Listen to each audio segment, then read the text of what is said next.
amis lecteurs, amis lectrices, il y a bien une chose que je ne m'attendais pas à retrouver dans un manga, encore est-il…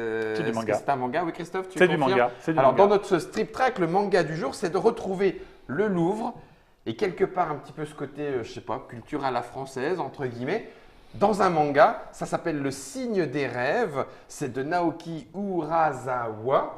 Et on est avec le Dr Mops pour en parler. Sans façon. Sans façon. Je passe mon tour. Et Christophe, c'est dans la collection Louvre Édition. C'est pas le premier que vous faites en strip Non, track. tout à fait, puisqu'avec… C'est Futuropolis et le Louvre qui sont derrière tout ça. Ouais. Et alors, c'est une collection tout à fait étonnante, commandée par le musée du Louvre au Oui. départ, et en association avec Futuropolis qui prennent en charge la partie qui savent faire, Éditoriale, ouais. c'est ça, éditoriale. Et on y retrouve plein de dessinateurs, mais alors pas… c'est pas le kéké du coin, quoi, tu vois, c'est que des grands noms qui vont, qui ont carte blanche en plus, donc c'est pour ça aussi qu'ils prennent des très très bons auteurs. Carte blanche tant que ça parle du Louvre, Voilà. si possible en bien. Voilà, oui. Tu l'as lu aussi, hein, Christophe? Ah, bien sûr, bien sûr. On l'a Et découvert donc, tous les trois. effectivement, parce que du coup, là, on montre le tome 1, le premier tome qui est sorti en août de 2018. Le tome 2, dont on a déjà la couverture, sort le 11 octobre 2018 aussi.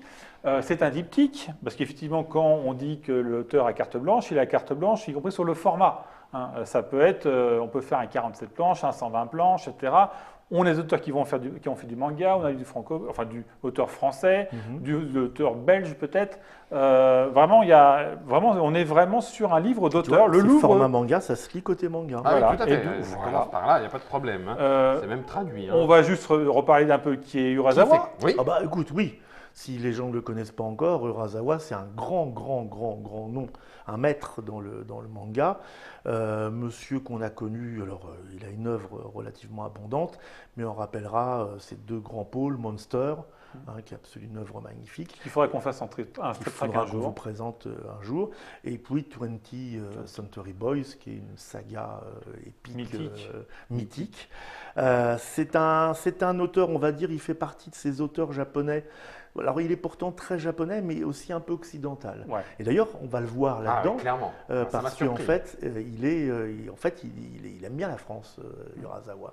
Et donc là, c'est vraiment des ponts entre la culture d'Europe de l'Ouest et la culture nippone qui vont justement éclater dans ce genre de truc. C'est pas pour ça qu'il a été choisi non plus. Enfin, c'est pour ça qu'il a été choisi plutôt. Alors le pitch, L'histoire. on va faire le pitch. Alors le pitch, en tout cas pour le premier tome, c'est un peu étonnant parce que finalement ça se passe pas encore à Paris. Hein, le Louvre n'est qu'un, on en parle, voilà, on y va, on va y aller, on en parle. Enfin, on y est au début, mais on ne le sait pas encore. Ouais. Au départ, On y est à la fin. c'est une petite fille et son père. Le père, alors, la petite fille est beaucoup plus sérieuse que le père, parce que le père il tombe à peu près dans tous les panneaux possibles, imaginables. Incroyable. Il y a là, C'est le loser total. C'est le il loser total. Il les enchaîne, mais en plus, il a envie de bien faire. Il a envie de bien faire pour sa femme. Il a envie de bien faire pour sa fille. Moi, il me touche. Hein, parce Oui, que c'est ça, je sauf ne sais que pas si je m'y reconnais. Mais alors, émotionnellement, il il est très fort, mais alors au niveau des finances et des affaires, et c'est un naïf Zéro. total. Un naïf fini. Un naïf fini. Il Alors, s'explique moi, et j'ai s'aboutit. beaucoup aimé au tout début la petite moquerie d'Urasawa qui décrit les élections présidentielles américaines Ouais. Ouais, clairement. auxquelles se présente une dame qui est le sosie de Trump, mais en femme. Voilà. C'est affreux. C'est vraiment. Beverly c'est Duncan. c'est juste hideux. Et ils vont en faire des masques plastiques. Ouais, c'est ça. Parce Mais que, bon, c'est pas de bol, alors- elle va gagner. Donc, Mais par défaut. C'est ça. Et ça se vendra pas. Bref. Donc voilà, on est sur ce duo hein, qui est vraiment à la loose totale et qui va tomber par hasard sur Par hasard. Enfin, par hasard, oui. Lui est persuadé qu'on l'amène à un signe, hein, pendant que sa fille, elle dit, mais attends, tu es en train de suivre totalement des chimères. Alors, on a un jeu de mots. Heureusement, l'éditeur et le traducteur ont bien fait les choses. C'est qu'on nous le traduit, le jeu de mots. Oui. Puisqu'effectivement, la maison sur laquelle ils vont tomber, on ne sait pas si c'est l'Institut de France Oui, ou un institut bouddhiste. c'est ça. Parce que ça s'écrit avec le même signe. Voilà. Mais pourtant, il y a bien un rapport avec la France. Et en abrégé, bah oui, c'est Oui. ça qu'on va découvrir. Parce qu'au sein de cette maison-là, ils vont tomber sur un personnage qui, lui, est totalement proche de l'univers d'Urasawa, puisqu'il est énorme par lui-même. Déjà physiquement, il a presque des stigmates. Hein. Tout à fait. Tout à fait. Chez lui, ce sont les dents. Voilà. C'est- Et c'est un mythomane total.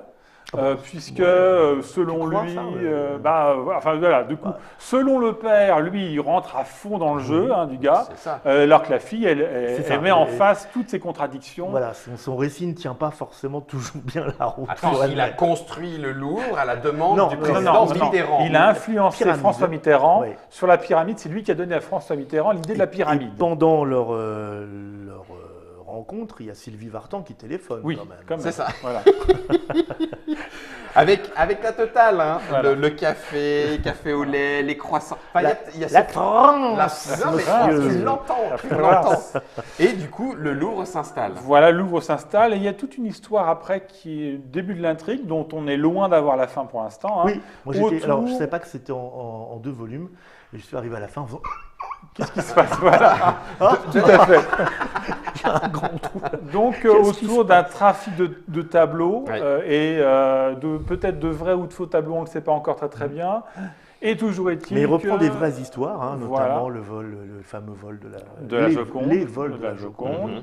Il y en a Ça plusieurs. parle effectivement, du coup, on a des personnages qui apparaissent. François Mitterrand est évoqué. Ça parle de l'histoire intime de François Mitterrand. C'est évoqué des Avec sa éléments. fille, ouais, On ouais. parle autour d'un tableau aussi de Vermeer, qui Mhm. lui effectivement existe véritablement, et on va dire que La Dame on au collier de sent que perles. ça va être Un des derniers tableaux de de Vermeer. Vermeer.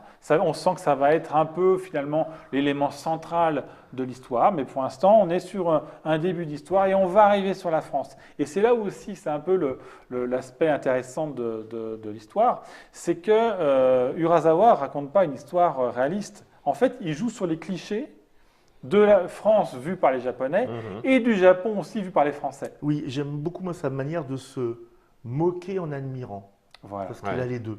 On voit bien qu'il se Dentelière. moque et on voit bien qu'il adore, quoi. Donc c'est un album une histoire pleine de dérision. Alors on retrouve tous les éléments du Urasawa, Ouais. les symboles secrets, Ouais. l'éminence grise derrière Toutes les actions, choses, c'est ça. voilà. Ouais, tout à fait. Le mystère, les rencontres avec des personnages secondaires, mais qui sont super importants, Qui sont forts, qui ont une présence forte. Une Ouais, espèce c'est de ça. flic là, oui, Ouais. qui remonte la piste. La concierge. La concierge qui ouais, chante ouais. les C'est feuilles vraiment mortes. on reconnaît Urasawa même dans sa narration. Mhm. Voilà. Et sa façon d'aborder le Louvre, effectivement, bah lui, c'est plutôt par effectivement, le cambriolage, parce que qu'est-ce qu'un trafiquant d'œuvres d'art, mythomane, peut attendre d'un homme qui n'a plus rien à perdre? On se doute un petit peu On lui- de ce qui va Alors, se oui, mais passer. c'est là aussi où c'est étonnant. C'est que au départ, il lui demande juste d'aller remettre la boule qui contient ce Une signe boule, oui. mystérieux Ouais, sur un petit couple, une statuette égyptienne. ouais. Et tu fais, Qui leur est volé au Louvre. Qui l'aurait volé en passant comme ça, tu sais, gentleman cambrioleur et tout. Tu fais, ils sont tous un peu barrés. Hein. Le loser tu te dis, mais comment est-ce qu'il va remettre ça au milieu du Louvre? Il a tout foiré depuis le début. Sa fille l'accompagne malgré tout.